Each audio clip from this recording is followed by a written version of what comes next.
నమస్తే friends, welcome to our channel. నేను మీ Lavanya devotional. ఇవాళ మన కథ తెలివిగల కప్ప. కథని చివరి వరకు వినండి, నచ్చితే లైక్ చేయండి.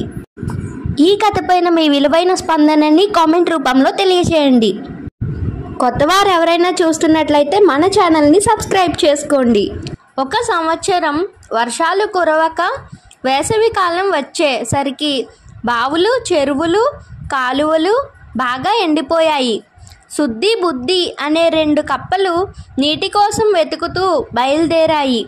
చాలా దూరం ప్రయాణించిన తరువాత వాటికి ఒక వ్యవసాయపు బావి కనిపించింది. సుద్ది అనే కప్ప గబగబా బావి దగ్గరకు వెళ్ళి గట్టుపైన నిలబడి లోపలికి తొంగి చూసింది. బావి చాలా లోతుగా ఉండి సూర్యకిరణాలు పడి లోపల నీళ్లు మిలమిలా మెరుస్తున్నాయి. ఆనందాన్ని ఆపుకోలేక బుద్ధి అనే 2వ కప్పని పిలిచింది.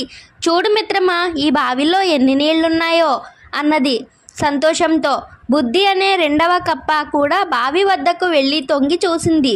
నిజమే మిత్రమా, ఈ వేసవి కాలం ఈ మాత్రం నీళ్లున్న బావి ఇదొక్కటేనేమో అనిపిస్తుంది అన్నది బుద్ధి.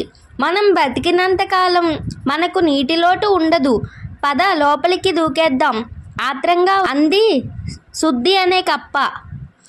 బుద్ధి అనే కప్ప ఆలోచనల్లో పడింది. మిత్రమా, నాకెందుకో ఇది మనకు సరైన స్థలం అనిపించడం లేదు అంది. ఏమిటి మిత్రమా, ఇంత పిచ్చిగా ఆలోచిస్తున్నావు కోపంగా అంది సుద్ది. నువ్వు చెప్పు మిత్రమా, బావిలో ఇప్పుడు నీళ్లున్నాయి, లోపలికి దూకేస్తాం. కానీ ఈ నీళ్లు ఎన్ని రోజులు ఉంటాయనే నమ్మకం నీకేమైనా ఉందా? ఎండలు ఇలాగే కాస్తే, వర్షాలు అసలు కురవకపోతే వచ్చే ఏడాదికి ఈ బావి ఎండిపోతుంది. అప్పుడు మన పరిస్థితి ఏమిటి ఆలోచించావా అంది బుద్ధి. దానికంత ఆలోచన ఏముంది, మళ్ళీ నీటి కోసం ఇలాగే వెతుకుదాం అంది.